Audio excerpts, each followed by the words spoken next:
S'il est vrai que Christ seul a la vie qui nous apportera la victoire, alors quand est-ce qu'il commence à vivre en nous? Reconnaissons qu'au moment où nous sommes sauvés, nous possédons Christ, celui qui a le Fils à la vie, 1 Jean 5,12.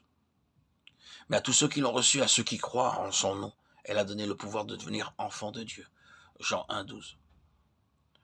Lorsque nous croyons, nous avons déjà Christ. Ne reconnaissez-vous pas que Jésus-Christ est en vous? À moins peut-être que vous ne soyez désapprouvés. 2 Corinthiens 15, 13, 5, b. Qui sont ceux qui ne sont pas considérés désapprouvés par le Seigneur? Et je ne mettrai pas dehors celui qui vient à moi. Jean 6, 37. Êtes-vous venus au Seigneur?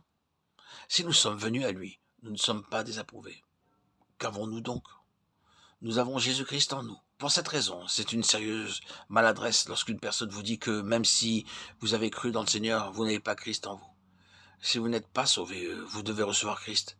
Mais si vous êtes sauvé, il est déjà en vous. Nous savons que seulement Christ est victorieux.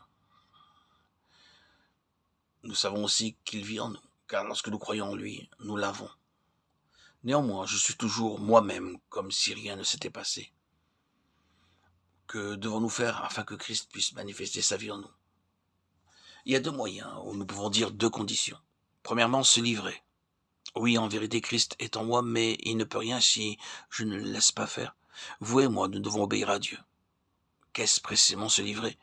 Ce n'est pas promettre à Dieu que je vais accomplir sa volonté, ni conclure un pacte avec Dieu pour faire ce que je ne peux pas. Me livrer, c'est pour moi ôter mes mains de ma propre vie.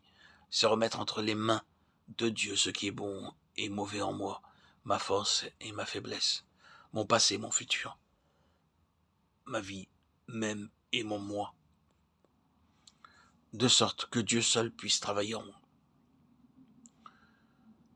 Si nous ne retirons pas nos mains de nos vies, Dieu n'a pas de voie pour manifester sa vie à travers nous. Supposez que vous donnez un livre à quelqu'un et que votre main ne lâche pas le livre.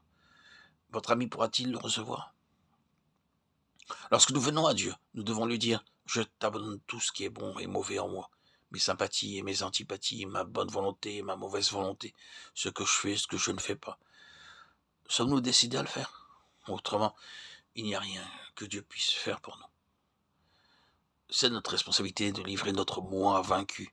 Dieu est toujours prêt, attendant que vous et moi nous fassions seulement cette chose, être disposés à lui remettre notre moi.